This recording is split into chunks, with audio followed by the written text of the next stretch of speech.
Hi guys, welcome back to our channel. Super happy to see everyone here. Happy Louis Vuitton Day guys, and you know what that means. I'm going to share to you up and coming Louis Vuitton bags. You know our practice here, I will be providing you all the information that you need to know, from photos, prices, product codes, launch dates, and features. All you need to do is just kindly ready your phones and laptop to take a screenshot. And for pre-orders and availabilities, kindly check the website and your CAs. So I'm inviting you all to stay tuned and watch until the end of our episode. And happy shopping! Hi guys, Ron here, looking budgetarian fashionista. I publish vlog every Wednesdays and Saturdays about lace, about fashion. I do luxury shopping vlogs, hauls, and unboxings. I also do bag reviews and provide styling tips. I'm inviting you all to please join our ever-growing fam. There's a cute little icon here. So please click on this one so you can easily subscribe and be a member of our growing luxury addicted family. Also, kindly like, share, comment on this video, and follow me on my new Instagram account. That's at Ramiro52 for daily updates and styling tips coming from me. Alright, so let us discuss the up-and-coming collection of the Murakami x LV ARTY Capucines. First, we have the mini tentacle capucines. So guys, this one is priced at 31,000 USD. So the material is leather and it comes with detachable strap. So this one is the octo-eating tentacles designed by Murakami himself. The color is pink. How cute is this one? Then of course guys, we have the XXL Camo Capucines priced at 18,500 USD.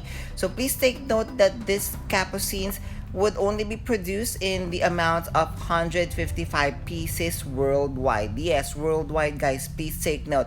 So guys, take a closer look at the camo because you are going to see hidden skulls. Next on the ARTY Capucines collection, this one, one of my favorite would be the mini mushroom capucines, priced at 34,500. So 205 pieces would be produced worldwide. So the base material is the metallic patent leather. So I think that is what I'm just a little bit scared of the metallic patent leather finish, but of course I love the mushroom Murakami. Then of course, if you want something more simpler, then go for the mini mushroom capucines. Price of this one is 41,000 USD. So this is the interior. So guys, please take note that it will only be produced with the amount of 115 pieces worldwide. Material is croc leather with detachable strap. Thank you for watching today's episode. Just a quick shout out for today's sponsors.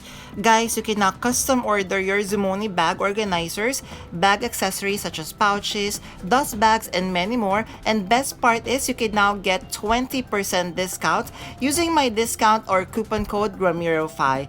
What I love having a Zumoni bag organizer is I customize to the way I like it. I chose a base material, color, I added interior pocket, zipper, D-ring, and I added a base shaper to keep the structure of my luxury bags. Head on over now guys to Zumoni.com and order and customize your very own bag accessories.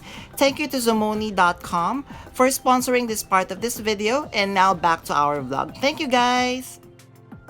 Alright, so next on the collection, another favorite of mine, we have the Capu Bloom Capucines. Price is 31,000 USD. So this one, it would be produced 380 pieces worldwide. So it is like a round type of capucines. Love, of course, the Murakami flower. So this one I feel would be very special because it screams Murakami all the way on the entirety of the bag. Of course, I love the flowers design, so it comes in different shapes, different sizes, and different colors as well. Next on the collection, so another classic piece, we have the Golden Garden Capucines BB, price at 43,500 USD. We have SK here. So of course, this is going only be produced 150 pieces worldwide.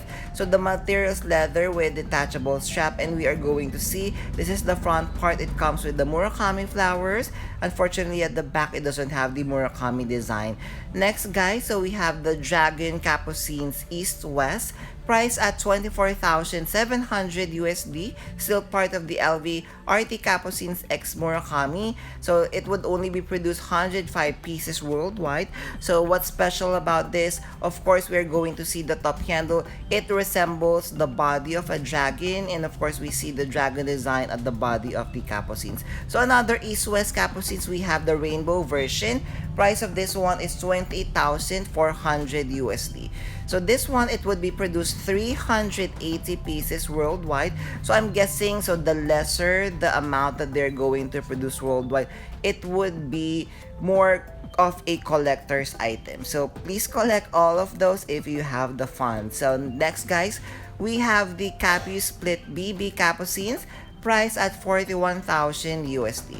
So this one would be very special because it would only be produced 75 pieces worldwide. So as we are going to see, the Capucines is split in the middle, and then we are going to see the monogram canvas in the middle. How chic is this one?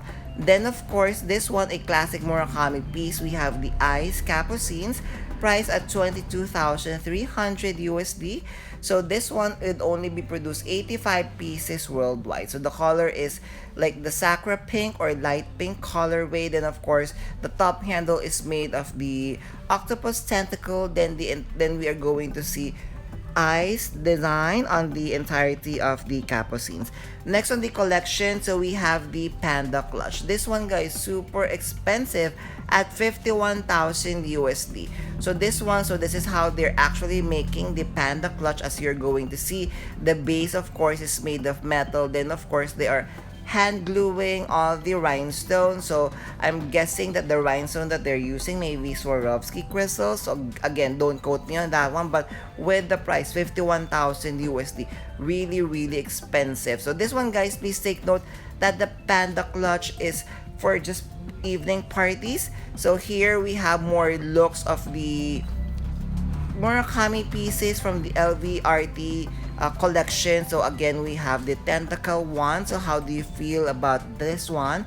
So me, I wish that it would come in different colors. I do love the tentacle detail, and of course Murakami said the tentacle is very his story because the octopus is eating his own tentacle. This one is one of my top favorites. We have the Capu Bloom. So as you could see, we have so many Murakami flowers on the entirety of the bag, and I love the shape. It's very different, very arty, and it screams, you know, the signature of Murakami. So this one, highly recommend.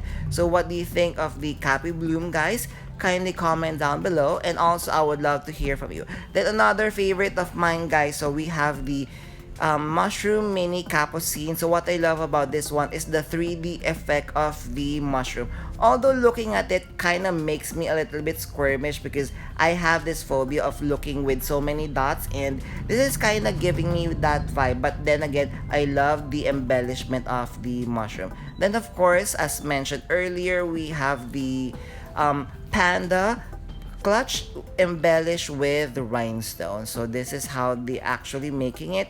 So this would be again another collector's piece because of course, aside from carrying it as a clutch, then definitely you could put this one on display. There, did you enjoy our episode for today? So if you have stayed until this part of this episode, kindly leave me a star emoji. I would really appreciate it.